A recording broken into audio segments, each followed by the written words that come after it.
Tu es tellement important pour Dieu qu'il a mis une condition à la guérison de la terre. Il a dit, si seulement je pouvais t'amener à te conformer à moi, je pourrais accomplir certaines choses. Regarde la dernière partie. Je pardonnerai leurs péchés et je guérirai le pays. Comme toi, je me suis souvent demandé pourquoi, lors des réunions de prière nationale, rien ne semblait vraiment s'améliorer. Et si ce n'était pas fait de la bonne manière? Jésus a dit, « Ils pensent qu'ils seront exaucés à force de paroles. Ces gens m'honorent des lèvres, mais leur cœur est éloigné de moi. » Organiser une réunion ne signifie pas que Dieu est au rendez-vous. Je guérirai le pays, si seulement je peux trouver quelques personnes. Dieu ne veut pas juste une journée de rassemblement. Lis bien, humiliez-vous, priez, et ensuite quoi? Consacrez-vous. Quand on lit la Bible, chaque fois qu'il y avait un problème national, tu sais qui proclamait le jeûne? Le roi ou les prêtres. Ils étaient sérieux.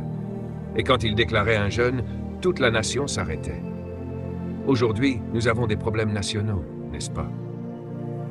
Et une petite poignée de croyants organise une réunion de prière dans un hôtel avec 20 personnes, pendant que les membres du Parlement boivent du vin dans un club ou tiennent une réunion tranquille ailleurs. Et Dieu dit, « Je ne comprends pas. J'attends mon peuple. Vous vous dites une nation chrétienne? Vraiment?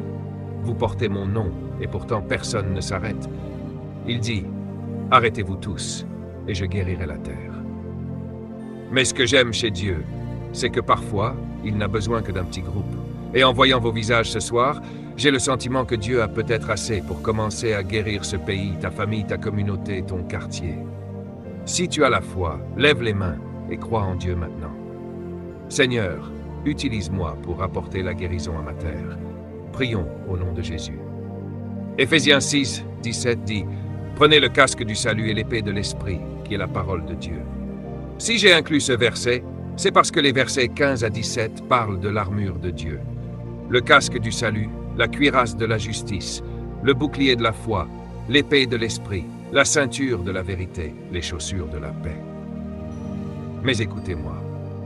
Beaucoup de prédicateurs, et que Dieu me pardonne si je l'ai fait aussi, prêchent ce passage comme si le croyant était un soldat qui allait combattre le diable. On imagine qu'on va sortir et taper sur tout ce qui bouge au nom de la foi. Mais regardez bien, après t'être équipé de toute cette armure, Dieu ne dit pas d'aller dehors affronter les gens. Il dit que la raison pour laquelle il t'habille ainsi, c'est pour que tu accomplisses l'activité la plus importante, la prière. C'est tout.